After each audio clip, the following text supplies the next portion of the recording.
Pemirsa, pemerintah daerah Kabupaten Badung menjemput warganya yang hasil rapid test-nya menunjukkan reaktif.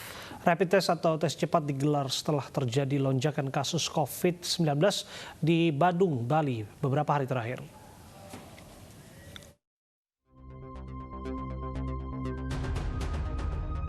Banyaknya warga ibu kota yang nekat mudik lebaran di tengah pandemi corona membuat petugas kewalahan. Berbagai cara dilakukan pemudik agar bisa merayakan Idul Fitri di kampung halaman. Di lokasi checkpoint gerbang tol Kopo Bandung, petugas mendapati kendaraan ekspedisi yang membawa 3 orang pemudik asal Jakarta yang bersembunyi di antara paket kiriman barang. Meski awalnya mengaku hendak bekerja, namun saat diperiksa mereka kedapatan membawa barang bawaan yang cukup banyak. Petugas langsung meminta kendaraan yang ditumpangi 5 orang termasuk 2 karyawan perusahaan ekspedisi ini untuk kembali ke Jakarta. Di Cimahi, Jawa Barat, 2 mobil travel yang membawa pemudik dikejar petugas gabungan karena kabur saat akan diperiksa di checkpoint Jalan Jenderal Amir Mahmud. Setelah diberhentikan, terdapat puluhan pemudik asal Jakarta yang hendak menuju Wonosobo.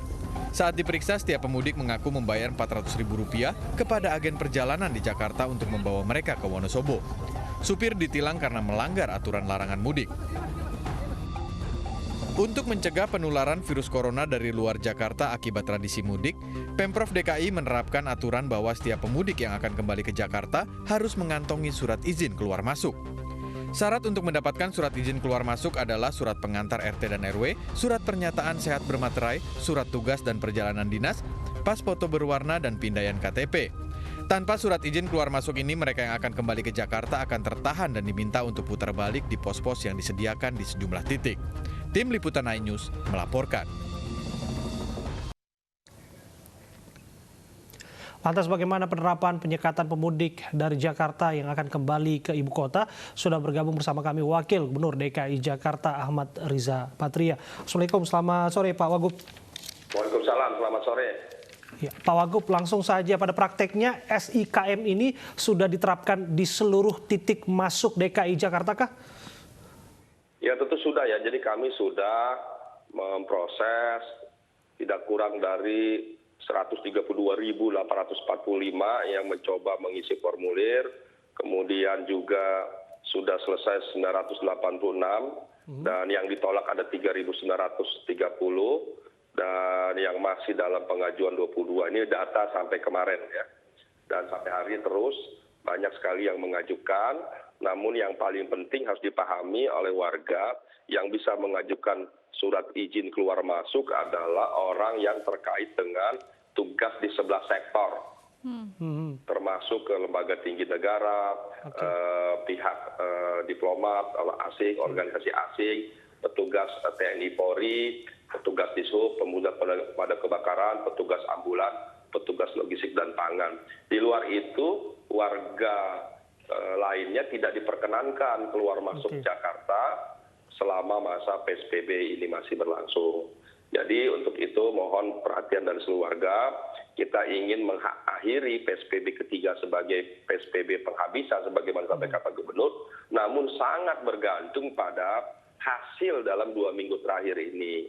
Memang alhamdulillah per hari ini RT-nya sudah 0,98, artinya di bawah 1. Kita ingin menekan sampai 0,8 bahkan sampai 0,7 sehingga angka ini, angka penularan semakin rendah sehingga dimungkinkan kita mulai dengan satu kehidupan normal baru. Jadi untuk itu yang paling penting adalah kita mencegah arus balik ke Jakarta, itu yang paling penting. Pak Wagub, soal pengetatan pengawasan masuk ke Jakarta tadi, pada prakteknya apakah memang hanya dilakukan di darat saja? Karena kita tahu ada jalur masuk via udara juga, lewat bandara dan juga pelabuhan, ini via laut. Sudah, jadi kami melakukan semua sektor ya, semua pintu masuk udara, laut, dan darat. Kami kemarin jam 2 siang, di hari Lebaran kedua juga rapat dengan Menko Maritim, Pak Luhut, Pak Menhub, dan seluruh jajarannya, juga untuk memastikan bahwa seluruh arus balik dari luar negeri, dari laut, darat, dan udara juga kita pastikan melalui proses yang memang harus sangat teliti, sangat cermat, sangat hati-hati. Tidak mudah masuk ke Jakarta, tidak mudah masuk lewat laut darat. Umpamanya dari udara lebih sulit lagi. Dia harus memastikan di daerah asal atau di negara asal harus memenuhi syarat mengikuti swab dan PCR-nya supaya memastikan bahwa yang bersangkutan sehat. Dan sampai di Jakarta juga dipastikan lagi, bahkan sudah dipersiapkan hotel-hotel atau ruang-ruang karantina ya bagi warga negara lainnya atau warga Indonesia dari luar negeri yang masuk ke Jakarta. Prinsipnya semua pintu masuk udara, laut, dan darat kami harus perketat dengan sangat terpaksa, mohon maaf, dan mohon dipahami bahwa prosesnya tidak mudah. Ini semata-mata kita berlakukan demi untuk memastikan dalam 2 minggu ini terjadi penurunan angka yang signifikan sehingga pada 2 minggu setelah itu kita bisa memasuki satu kehidupan normal baru. Jadi sangat bergantung pada kepatuhan, ketaatan, dan disiplin kita semua untuk memastikan. Baik. Dan untuk itu sekali lagi seluruh warga harus patuh dan disiplin. Hingga hari ini Pak Riza, sudah berapa banyak warga yang mencoba masuk wilayah Jakarta tanpa membawa SIKM? Ya memang dalam pintu-pintu masuk ya di sekitar Jakarta ada lebih dari 16 ya checkpoint yang kami persiapkan. Sekarang juga Pak Gubernur sedang melakukan pengecekan sidak di beberapa titik. Pak Jokowi juga tadi sudah melakukan dan terus melakukan. Jadi seluruhnya memang ada yang mencoba masuk ke Jakarta, tapi kami pastikan itu tidak mudah. Jadi sebelum sampai di perbatasan Jakarta, sebelum sampai di perbatasan Depok, Bogor, Tangerang, dan Bekasi, Jabodetabek, juga di daerah asal di Jawa Timur, Jawa Tengah, dan lain-lain juga sudah dilakukan pengecekan, pemeriksaan, dan pencegahan yang signifikan. Kami sudah berkoordinasi dengan kepala daerah lainnya untuk memastikan bahwa untuk masuk ke Jakarta harus melalui suatu proses yang sangat teliti, sangat cermat, hati-hati, dan apabila di luar keperluan di sebelah sektor tersebut tidak diperkenankan. Oke, Pak Wagub, andai kata bahwa memang ada pemudik yang kembali ke Jakarta tanpa memiliki SIKM dan berhasil masuk lewat jalur tikus dan sebagainya lah, katakanlah demikian. Apa tindakan yang dilakukan oleh pemerintah Provinsi DKI Jakarta? Pasti nanti kalau dia lolos dari daerah asal, katakanlah dari Jawa Timur dia lolos begitu, nanti sampai perbatasan Jakarta dia akan ketahuan.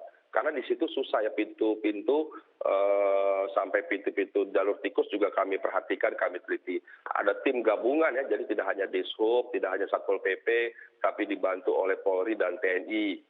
Dan semuanya kita bersatu dalam satu tim gabungan untuk memastikan bahwa masuk ke wilayah Jabodetabek itu melalui proses yang panjang, melalui proses yang harus memenuhi surat izin keluar masuk. Jadi ya mohon maaf, kita kadang supir kita yang pulang kampung juga tidak bisa kembali ke Jakarta, atau pembantu rumah tangga yang terlanjur keluar sebelumnya kemudian ingin masuk itu juga sulit ya.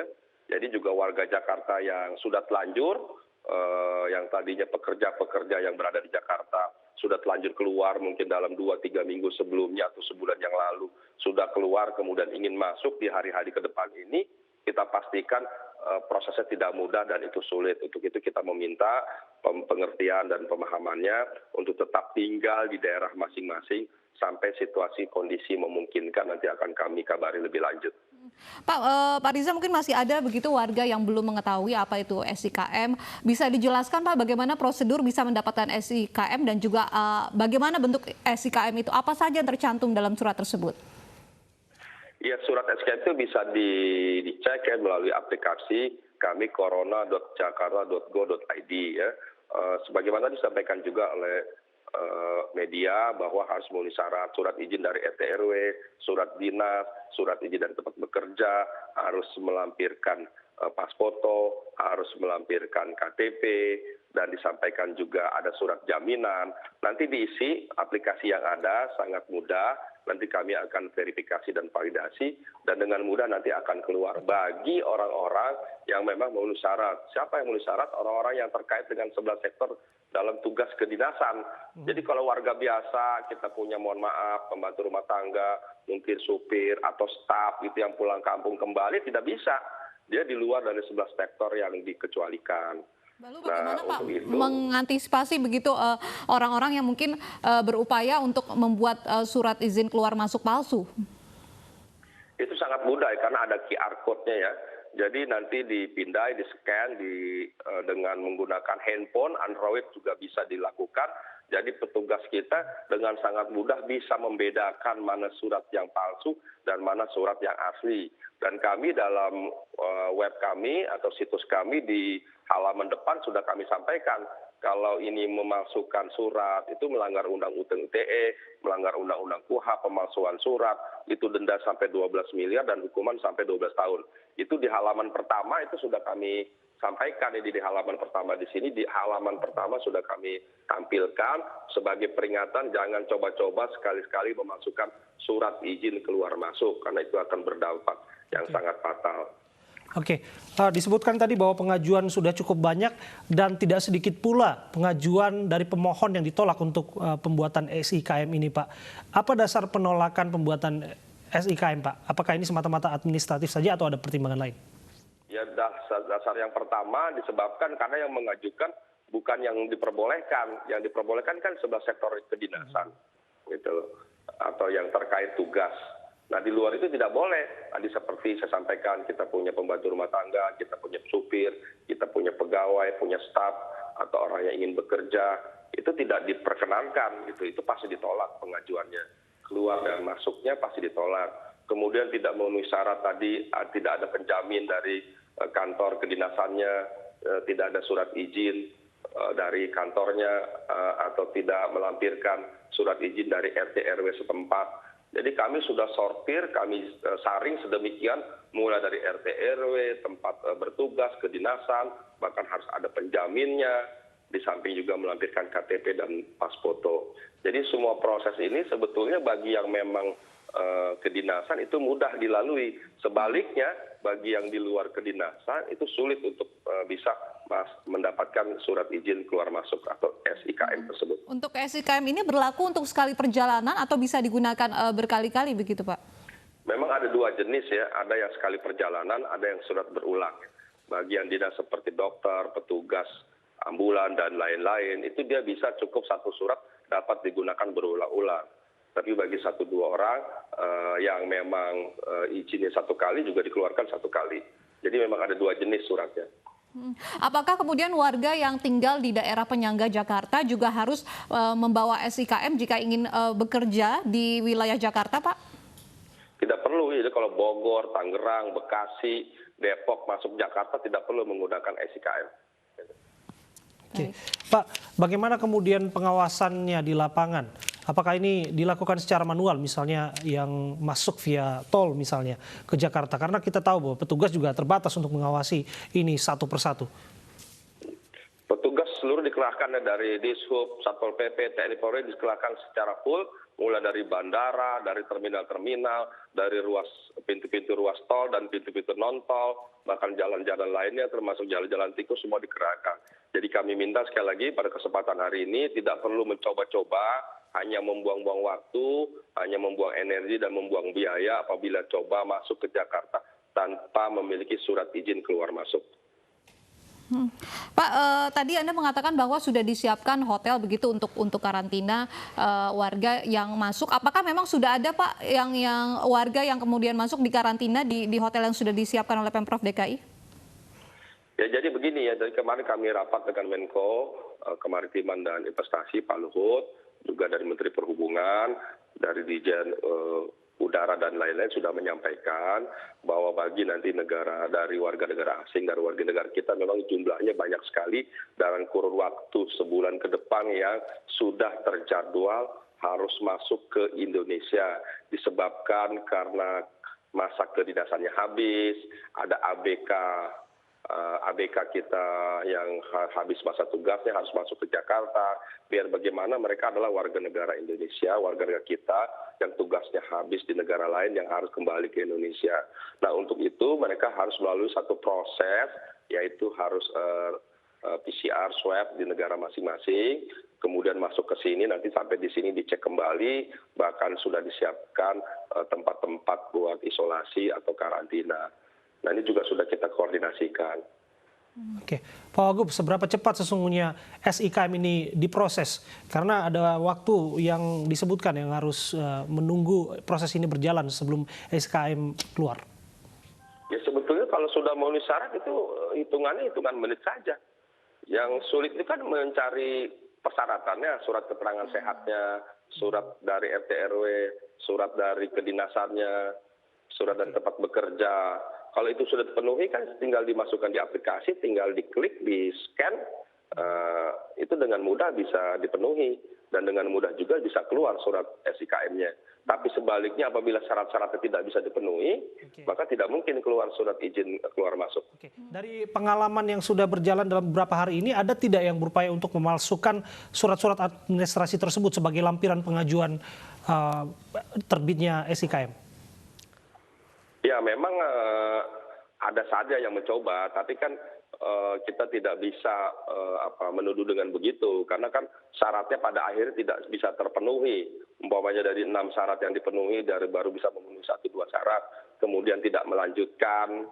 Kita paham betul bahwa syarat-syarat yang ingin diajukan tidak memenuhi syarat, sehingga mereka berhenti mencoba mengajukan melalui aplikasi yang sudah kami siapkan. Pak, kemudian lalu ada sebagian warga juga yang mengeluhkan mengapa persyaratannya begitu banyak begitu Pak untuk mendapatkan SIKM ini? Ya sebetulnya harus dipahami bahwa SIKM ini bagi orang-orang yang dalam 11 sektor kedinasan. Jadi warga biasa gitu yang tidak ada kedinasan atau tugas itu memang tidak bisa. Jadi kami memang dengan tegas melarang warga untuk keluar masuk Jakarta apabila di luar 11 sektor yang dikecualikan tadi, gitu loh. Jadi kalau ada urusan pekerjaan lainnya yang di luar sektor 11 itu ya tidak bisa. Atau mau ingin masuk ke Jakarta mencari pekerjaan, atau tadi seperti saya bilang kita punya supir pulang kampung ingin kembali, kita punya pembantu ingin kembali, tidak bisa itu. Gitu, itu resiko juga yang harus diterima. Atau staf kita dan lain-lain itu tidak bisa, atau urusan-urusan lain di luar 11 tidak bisa. Gitu. Jadi memang ini suasana yang memang harus kita terima, harus kita pahami, kita mengerti, dan harus kita patuhi disiplin. Kenapa demikian? Karena kita ingin bahwa dalam 14 hari ini atau 2 minggu terakhir ini, Jakarta harus mengalami penurunan penyebaran secara signifikan. Sehingga pada masa berikutnya atau fase berikutnya kita bisa memulai satu kehidupan normal baru. Tapi sebaliknya dalam 2 minggu terakhir ini, kalau kita tidak bisa melaluinya dengan baik, tidak patuh, maka sulit bagi kita ingin memulai satu kehidupan normal baru. Jadi memang sangat dipertaruhkan ini, ya. Jakarta dipertaruhkan dalam 2 minggu terakhir ini. Kalau Jakarta aman, insya Allah seluruh Indonesia juga akan baik. Jadi untuk itu mohon pengertian, dukungan, bantuan dari semua pihak, khusus warga seluruhnya yang tinggal atau yang ingin bekerja di Jakarta untuk patuh disiplin. Kalau sekarang sudah telanjur berada di kampung, ya sudah tetap di kampung, bekerja atau dengan di lingkungan keluarga dan lain-lain, nanti bisa kembali ke Jakarta setelah situasi dan kondisinya memungkinkan. Oke. Baik, terima kasih atas informasi dan waktu Anda, Pak Wakil Gubernur DKI Jakarta Ahmad Riza Patria, sudah berbincang bersama kami.